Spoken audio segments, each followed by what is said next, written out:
What's up, you guys? It's Miss Brothers. I just want to walk you through this set of notes on an introduction to dimensional analysis. Okay, let's jump back to math class back in the day. When we are multiplying fractions, right, we know that there's a number, and that number in a fraction is made up of both the numerator, which is the number at the top of a fraction, and the denominator. Now that denominator, whenever we're dealing with a fraction, it's the denominator that will end up dividing or canceling out. All right. So let me give you an example. Let's look at this bullet right here. It says, for example, if we have the fraction of 7/12 times 5/7, and we multiply that together, we are essentially saying this. We're essentially saying that you got 7 times 5 over 12 times 7, because we just multiply going in this direction from left to right.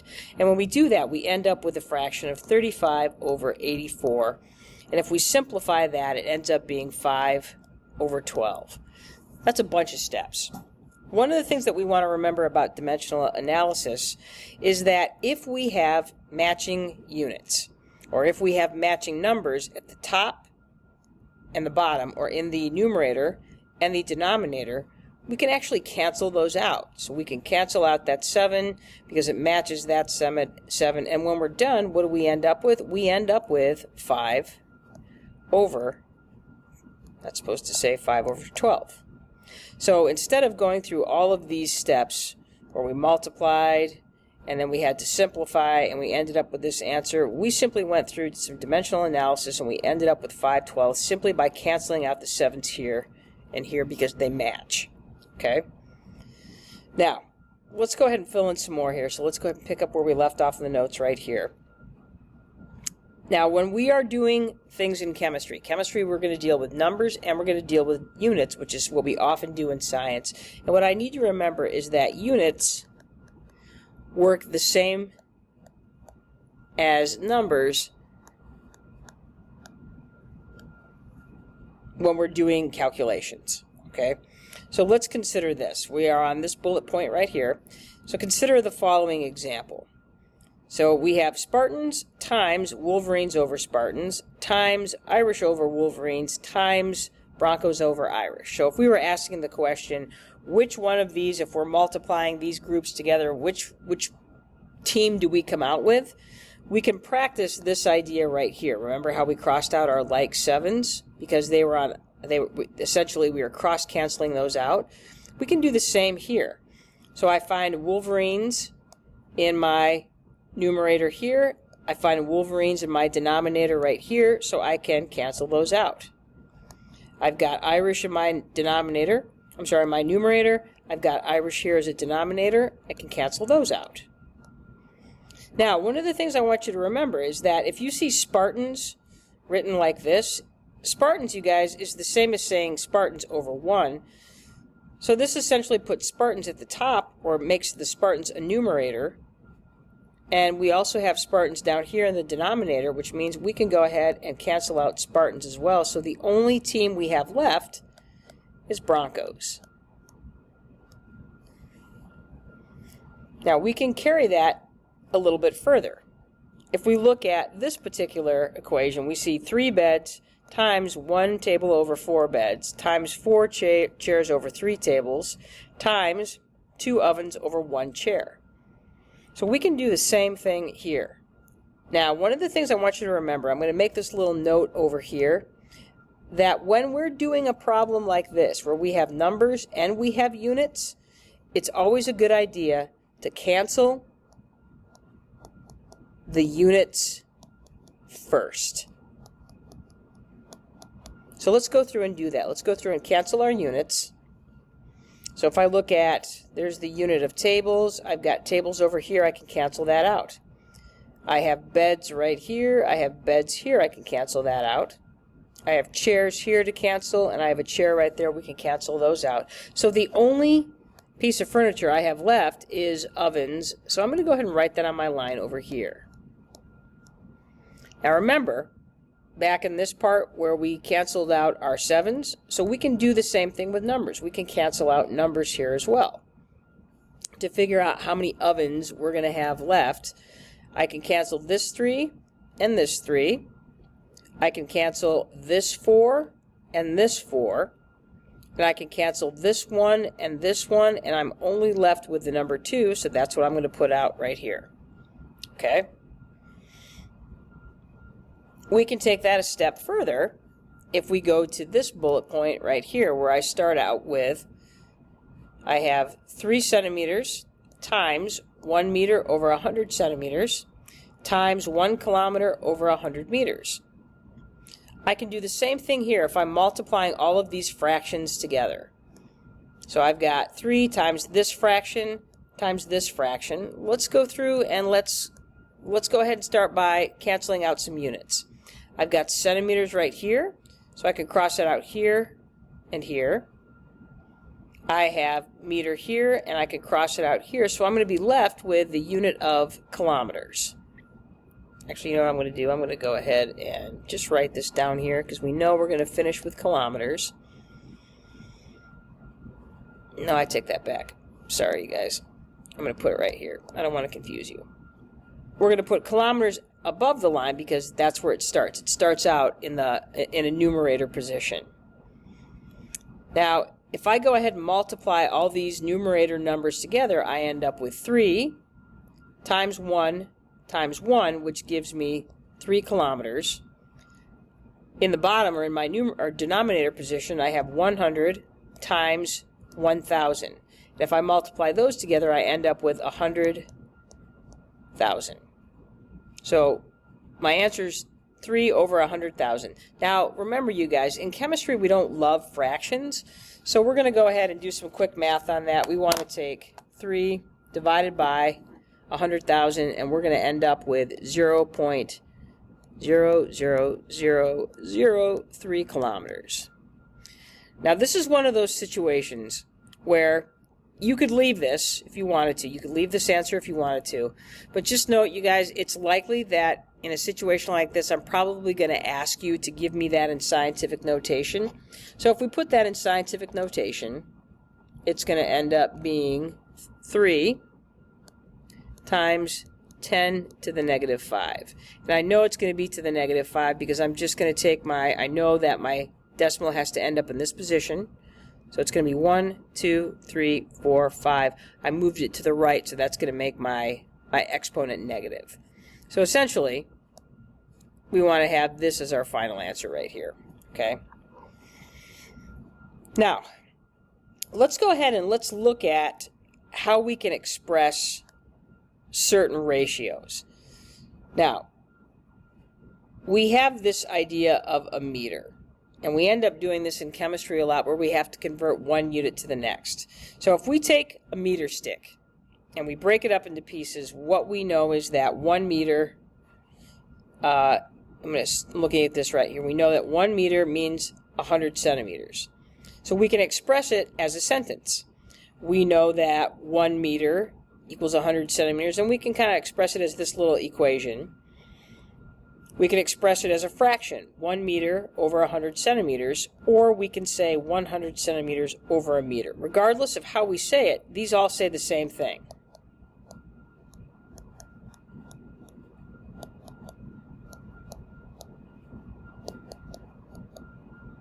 And that thing is 1 meter equals 100 centimeters. There's just a bunch of ways we can say it. For this class, you guys, we're going to focus on these two fractions right here. You could see these are all ratios because we're comparing one quantity to another, but these are the easiest to sort of recognize as a ratio because you've got something over something. All right, let's jump to the next page. So again, you guys, with those previous quantities, they all said the same thing. They all said that 1 meter equals 100 centimeters. And they all show a ratio of some sort or another expressed in different ways, as a sentence, as an equation, as a fraction. Okay?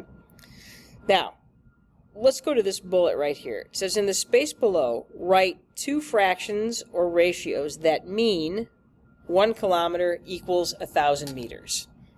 Well, I'll do the first one. So we could say that 1 kilometer, now again, you guys, we're saying fractions, ratios.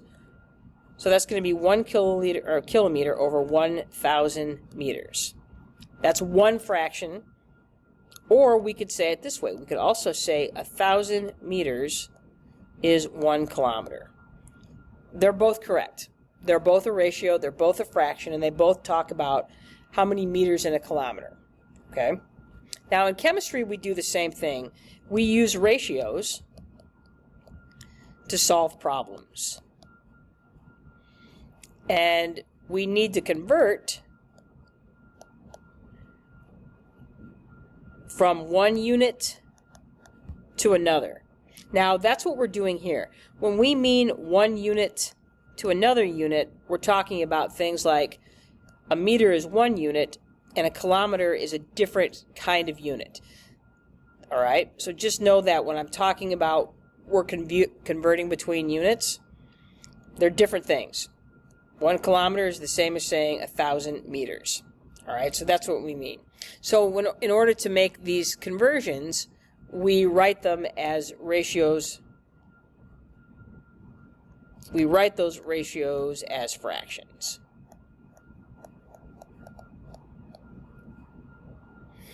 And when we do that, we're right here. Ratios that are used to solve problems are called conversion factors. And we do a lot of conversion factors in chemistry. We haven't done it yet, but we're going to be doing that quite a bit over the coming weeks. Okay? All right.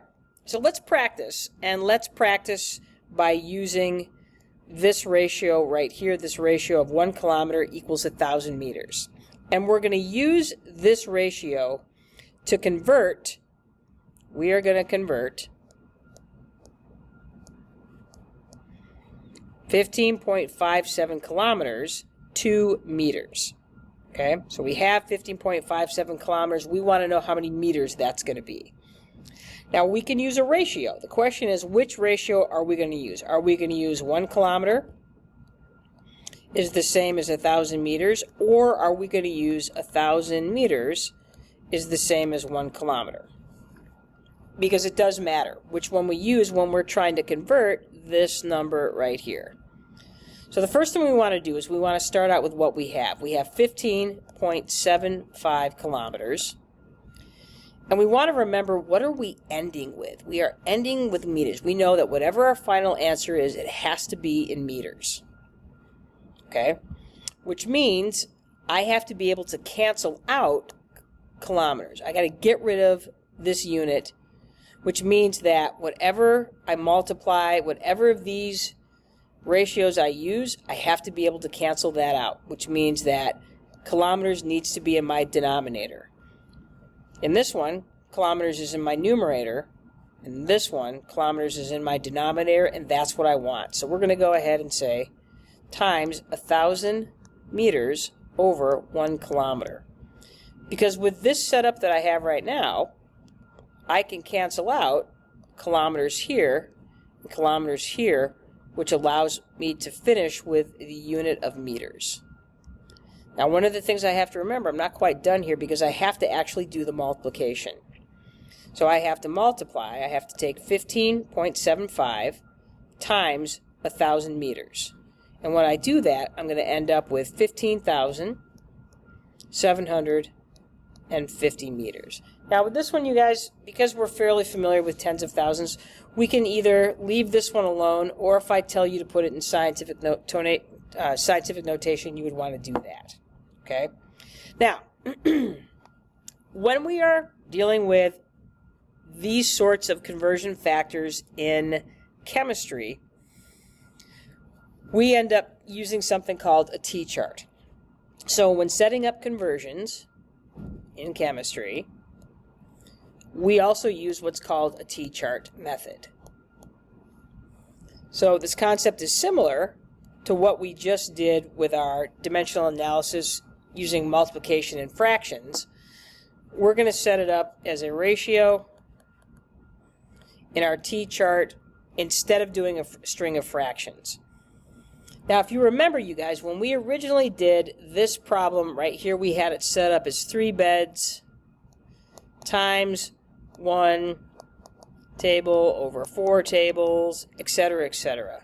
So this looks very similar, but we don't have all the multiplication signs and stuff. It's just a little cleaner, and that's what we like in chemistry, because when we start dealing with trying to figure out the ratios in chemical formulas where we have lots of subscripts and fairly big chemical formulas, being able to use this method will help you organize your thoughts and organize your math. Okay? So, again, this works the same way. I'm still going to cross out my like units that are on the top and the bottom.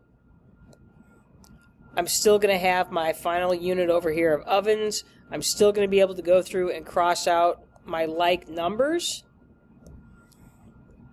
And I'm still going to end up with 2 ovens, just like I did when I was doing the multiplication. Okay? Now, in a T-chart, we place the unit that we want to cancel. It's not a very good C. Let's make a better C. The unit that we want to cancel out on the bottom. And that's what we did right here. We knew that we wanted to cancel out kilometers so that meant that we would have to put that unit at the bottom or in the denominator position, and we would need meters to be at the top. Okay? So let's practice that. Let's practice T-charting here. So if we go to page 3, we're going to practice T-charting. We're going to answer this question right here. How many minutes are there in 4.22 hours? So one more time, we are answering this question. How many minutes in 4.22 hours?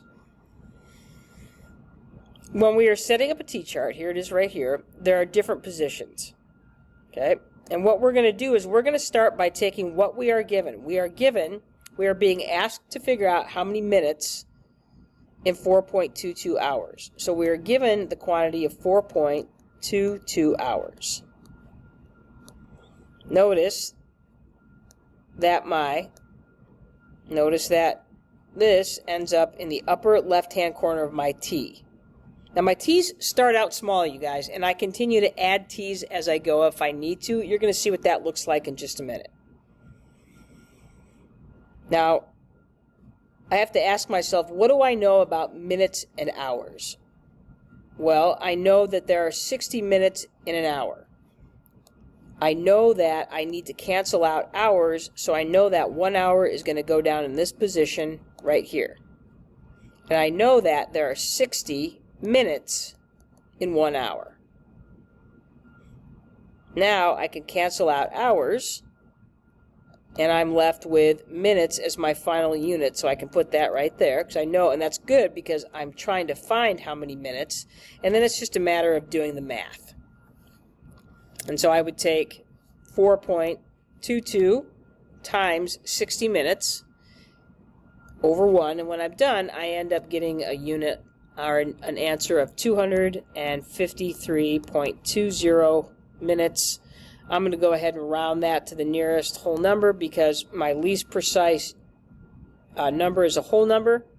So let's go ahead and round that to 253 minutes. That's going to be my final answer. Okay. Now this is a single step conversion. All I had to do was simply remember that 1 hour is 60 minutes. All right, now let's do it when we have a little bit. The next one we're going to do is a little bit more complicated, but it's not that much more complicated. Let's go through it. Right now we are on this one. We are adding an extra step to this one. Okay, so I want to know how many feet. So I know my final answer has to be in feet. We are given a quantity. How many feet are there if we are given a quantity of 250 centimeters? Well, I don't know how many centimeters there are in feet. So I'm going to have to use my hint, and I'm going to have to use my T-chart to help myself out here. So I'm going to start by just making one T. And there it is. I'm going to put what I am given in my upper left-hand quadrant of my T, so that's going to be 250 centimeters. Now, right now I have to use my hint, and the hint that I am given is that 1 inch equals 2.54 centimeters. Now I know I need to cancel these centimeters out, which means I got to have some centimeters down here in the denominator. So I'm going to go ahead and write that down. 2.54 centimeters. And I'm told right here that 2.54 centimeters is the same as saying 1 inch, so that's what I'm going to write here, 1 inch. Now, I'm not done yet, you guys, because remember, my final answer has to be in feet, not in inches, which means I have to add a step, which means I'm going to add another t. Now, do I know anything about inches and feet? I do. I know that if I have 1 foot, which is the unit I have to end up with, that's going to be 12 inches. So now I'm in a good position here because I can cancel out centimeters here and here, and I can cancel out inches here and here. So now again, I have to go through and I have to do my multiplication. I've got 250 times 1 foot, so that's going to equal 250 feet over 2.54 times 12. So 2.54, and we're going to multiply that by 12. And when I do all the math on that, I end up with, I don't know, what is it? So let me do the math on that real quick. I have 2. If I do the math on that, I end up with 8.22, blah, blah, blah. We're just going to go ahead and round that to 8 feet. Again, you guys, I'm rounding it to 8 feet. I'm making it a whole number because I have whole numbers in my equation. So I'm going to say 8 feet is going to be my final answer. Again, I needed to figure out how many feet. My answer's in feet. We're in good shape here. Okay. Now let's go into this last bit of fill in the blank here. It says when, or right here, right now, when performing conversions, we need to start with the unit that you're given.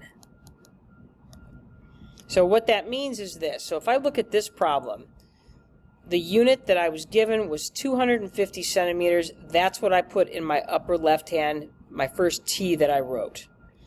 Then I want to make sure that I cancel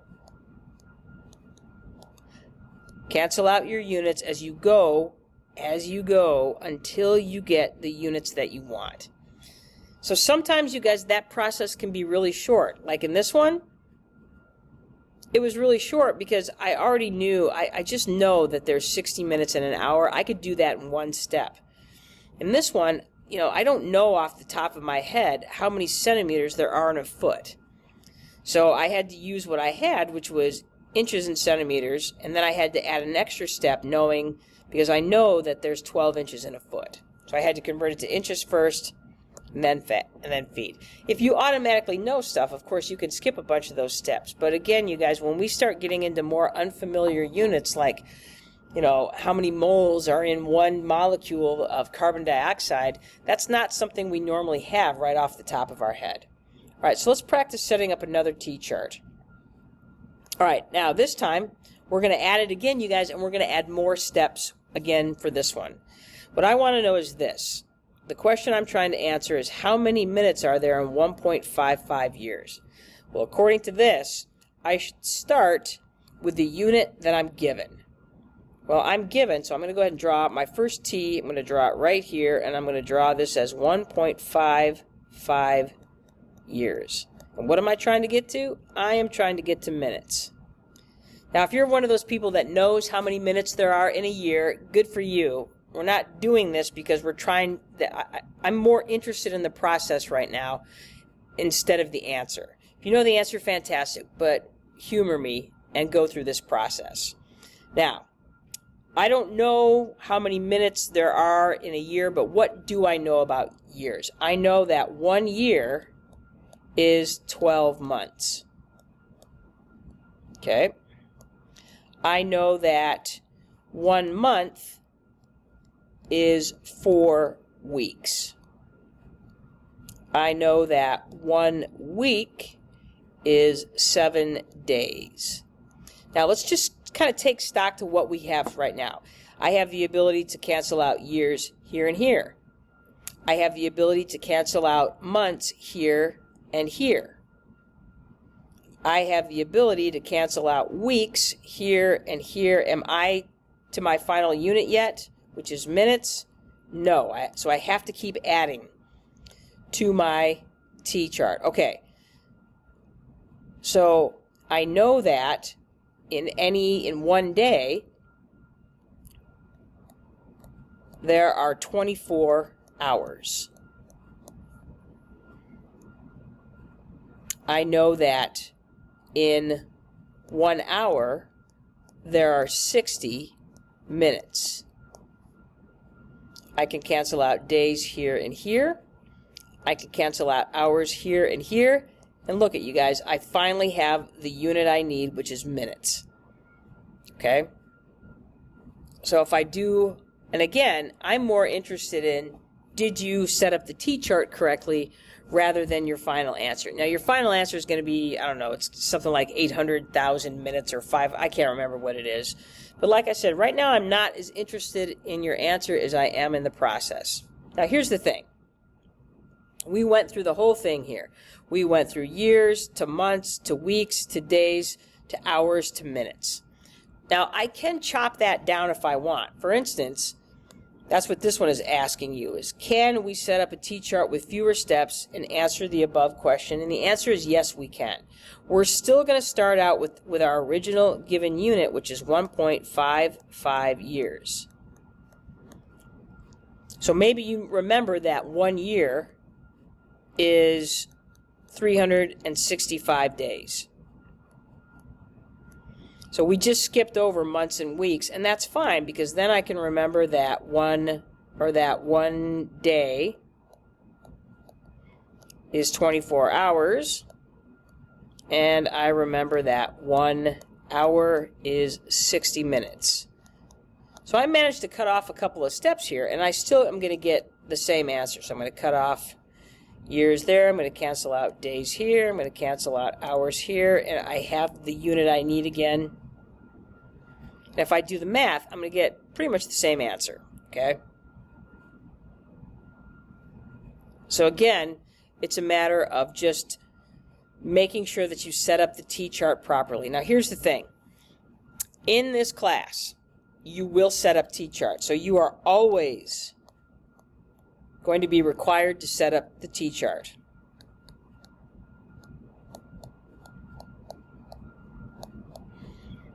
And I'm going to require you to always show your work.